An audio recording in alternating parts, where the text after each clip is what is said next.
Амар мэндэ. Мэлми тунгалаг үлми бат лагшин амгалан үйлс өндрөв. Туулаа нэвэртэй подкаст.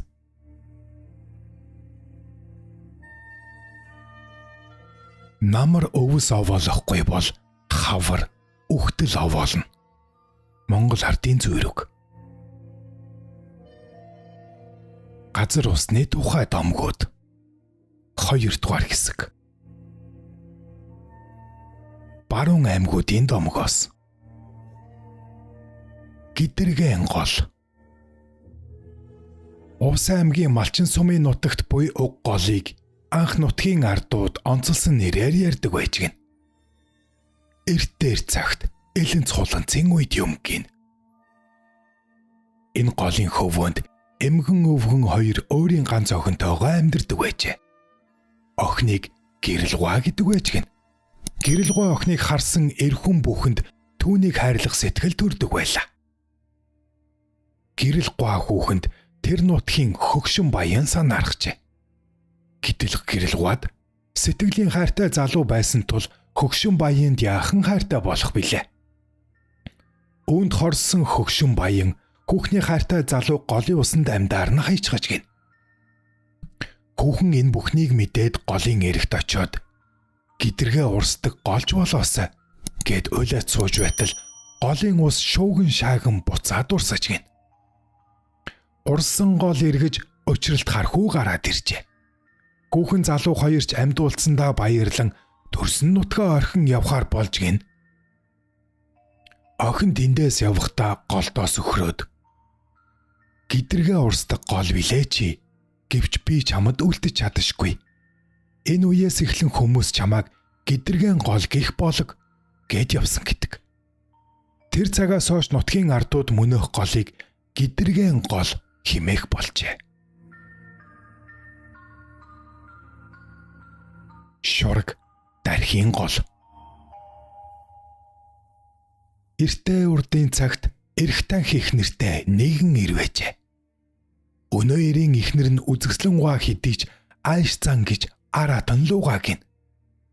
Эрх ихнэр нь нэгэн өдөр голоос ус авах гэж тонгоож байгаад амнаасаа илүү хайртай алтан шаргал шүрээ усан дуунгааж орхижээ.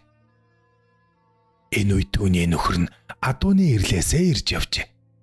Нөхрөө ирэхэд ихнэр нь миний шүрийг голын уснаас гаргаж өгөөч гэжээ.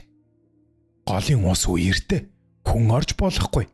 Би чамд дараа үнэ сайхныг олж өгье гэж нөхөр нь хэдий уучирсан ч ааш муутай ихнэр нь шүрээ аавна гэж зүтгээд байж гин.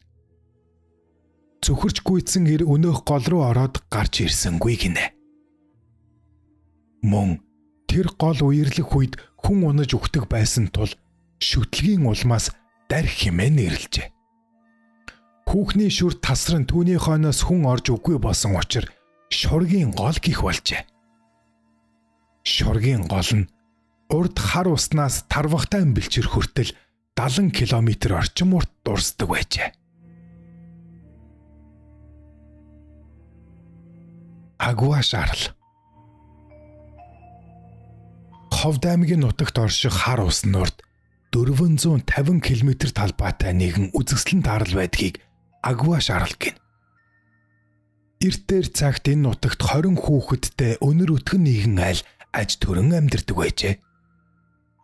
Эднийхэнд олон жил нутаглаад нутаг сэлэхэр болж тэднийг олон жижиг хүүхэдтэй тул тэр болгон зүслэн тогтооход бэрх ажээ. Иймийн учир хүүхдүүдээ аягаар нь бүрдэгдэг байж. 20 аяга 50 тоолтол нэг аяга нь эзэнгүй хоцоржээ.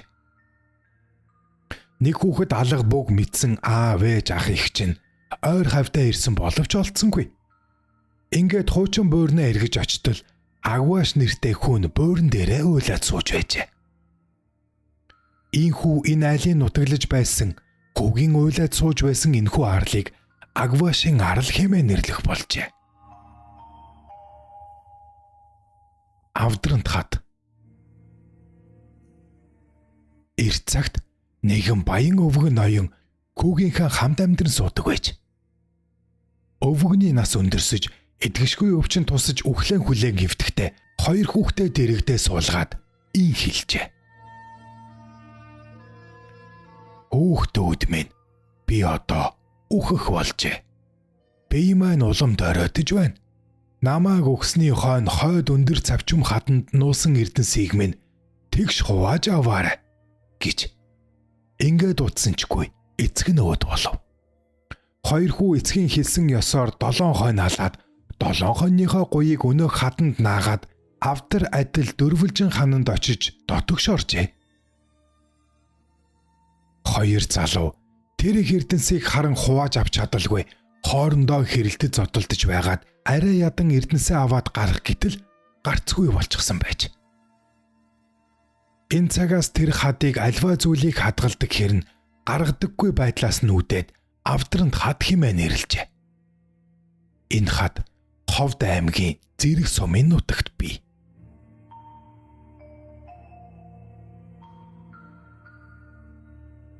YouTube дээр Тулааны үртэй подкаст газар усны тухай домгуудын 2 дугаар хэсгийг хүргэж байна.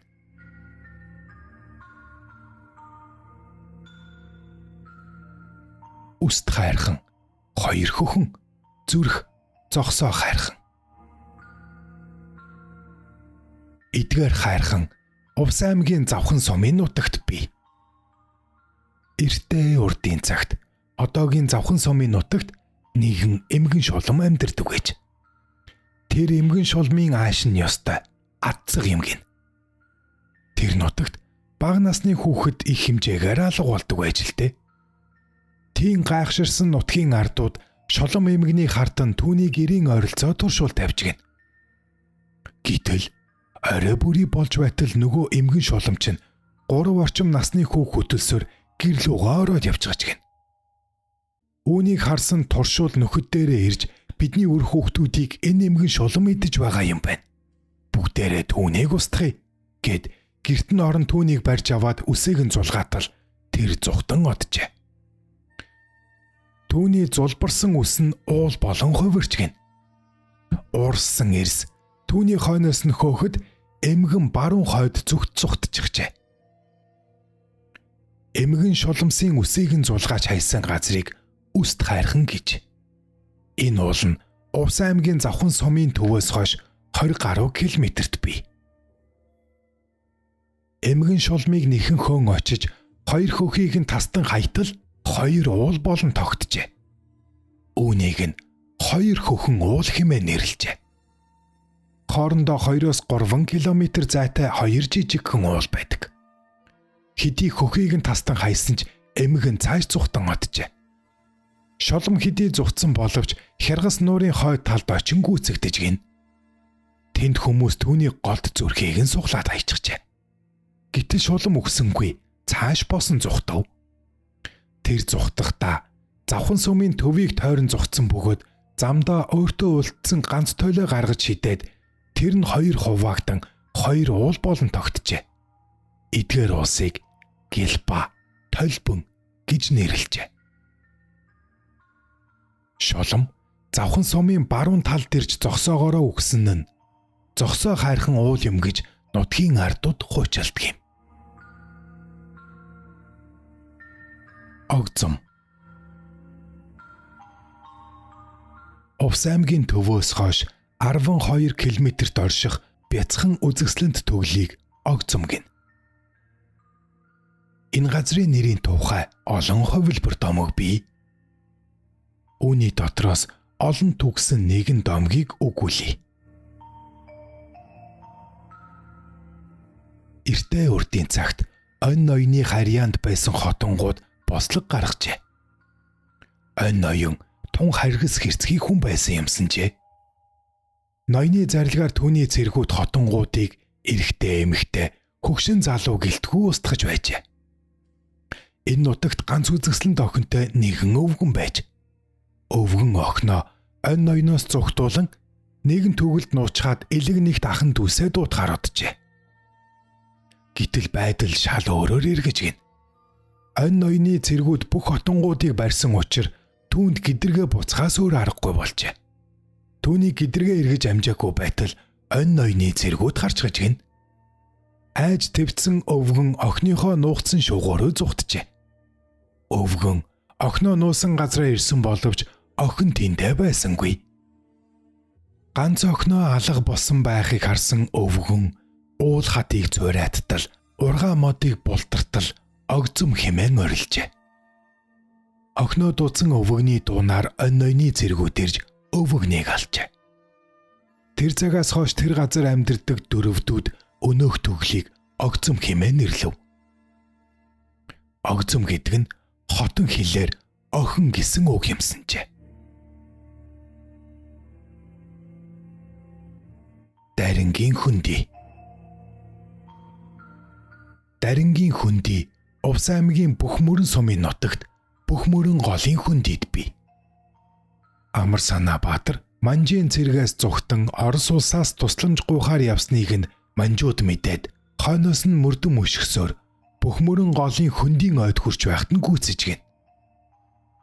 Амар санаа тэндээс зүгтэн мод руу орж амжив. Энэ ой тун үзэсгэлэнтэй байгалийн баялаг бүрдсэн ой байжээ.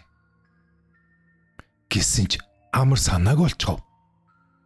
Амар санаа Баатар морой орхиод явган цааш зүгтэн нэгэн модны оройд гарч нуугджээ. Манжийн цэргүүд амар санааг ололгүй морийг нь буутчихад яваад өгчлөө. Тэдэнд хэдий баригдаагүй ч гэсэн явгарч хоцорсон тул ихэд зүдрэн модны заахад гарч иржээ. Модны заахад гарч ирсэн хойноо амар санаа уурлан ийм сайхан битүү аглаг ой атлаа ганц хүн уучгаж чадахгүй. Ийм байснаас хувхаа даринг болоосоо гिचгээд явчихсан гин. Тэр цагаас хойш Бөхмөрөн голын хөндийн ой мод хувхааран өнгө зүсээ алдаад жирийн нэг хувхаа дарингууд болжээ. Иймд тэр голыг дарингийн хөндий гэжээ. Бичлэг таалагдж байвал баруун доор буй subscribe гэсэн товчийг дараарай. Мөн хонхоо идэвхжүүлээрэй. Энэ нь та намайг дэмжиж буй хэрэг юм. Тэгвэл би баярлах юм. Мөнгө цахиурын агуй. Цахиурт далтын даваа. Амар санаа Баатар Манжийн төрөмгийлэгчдийн дарлал зовлонд олон жил нуглагдсан ард түмэндээ эрх чөлөө олохын тулд тэмцэж явсаар хамгийн сүүлд хатуугийн уулын мөнгөн цахиуртын агууд ирж бүгсэн гэдэг. Манжийн цэргүүтээ олон хоног тулалдан явсан тул морин эцжээ. Ингээд дээрх агууд орогнож байхдаа нэг цэрэгт буу, чөдөр, хөө хуйг гурвыг өгөөд нарийн голд амьдардаг байсан наг захынх руугаа хүл залгах морь аваад ирээч гэж хэлээд явуулжээ. Амар санаагийн явуулсан цэрэг нь уг байдлыг агт нь хэлэхэд адуун дотроосоо намхан багхан биетэй дөнөн шаргамор зааж өгчээ. Амар санаа ингэж морио солиод Манжийн цэргийн бүслэлтээс сэм оргон гарч нууртын сэр харгаан ихэн гэдэг газар ирээд бие амрааж байтал хойноос нь Манжийн цэргүүд хөөгөөд ирэхээр сандарсандаа цахиур бууныхаа цахиурыг хаяад мордохдоо цахиур ихт бол гэд хилээ зүгтжээ. Тэгэхэд 100 мод гэдэг газар ирж морио түр амраан улмаар цааш далтын даваагаар даван зүгтж явтал дөрөвдийн онгийн хушууны авч ноён Яман халтар гэдэг морьтой гүйцэж ирээд баруун хормойг нь цоо бүлэгт амар санаа хэлжээ. Хайртай хэцүү ноён санж хойд үргүй болгоч хахир хатуу газар санж мөнх цасан тогтохч гэж хэлчгээд нэг юм зажилж төрөгчхад Оросын хил рүү баригдалгүй орсон гэдэг. Амар санаа Баатрыг Оросын хил орсны дараахан удалгүй их хур бороо орж салхишуурга болон улмаар хархираа цагаан шовуутын оройд мөнх цас тогтсон гэсэн түүхтэй юм гинвэлээ.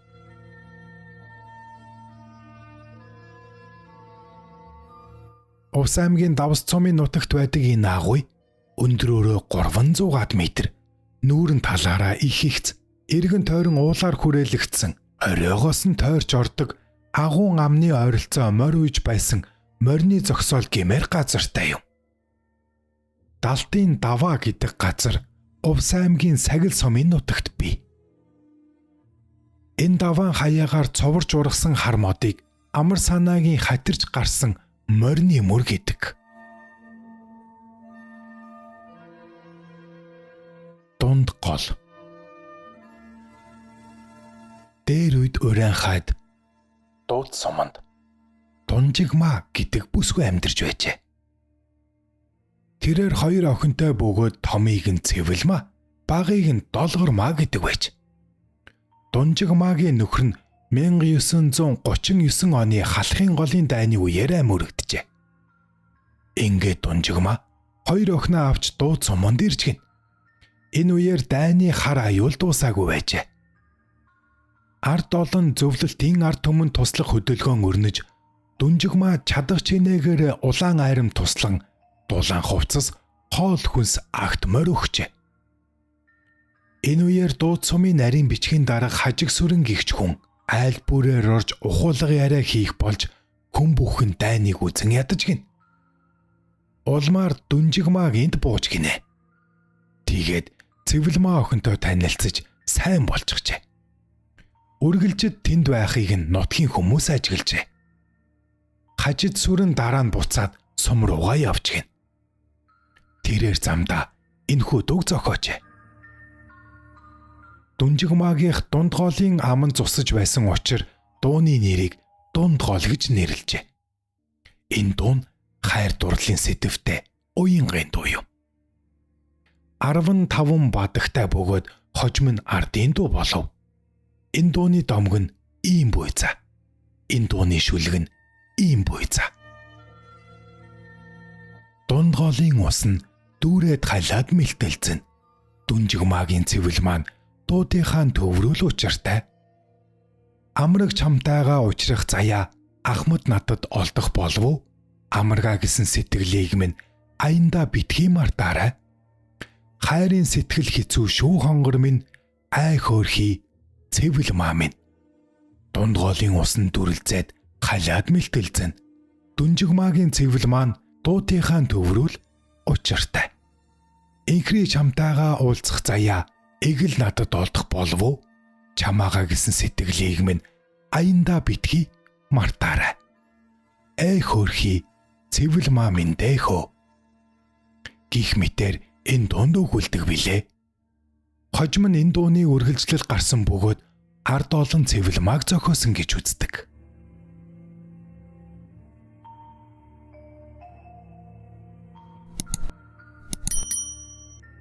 Та YouTube дээр Тулааны Нэртэй подкастыг үзэж бас сонслоо. Тулааны Нэртэй подкастаа дэмжиж баруун доох нь байгаа subscribe товчоо дараад хонхоо идэвхжүүлээрэй. Ингэснээр дараагийн бичлэг ороход танд мэдэгдэл очих юм. Мөн намайг дэмжиж бүх хэрэг юм. Таны хувьд анзаарагддаггүй чухал бус энэ зүйл миний хувьд асар том дэмжлэг юм шүү. Танд эрүүл энх хамгийн сайн сайхан бүхнийг хүсье.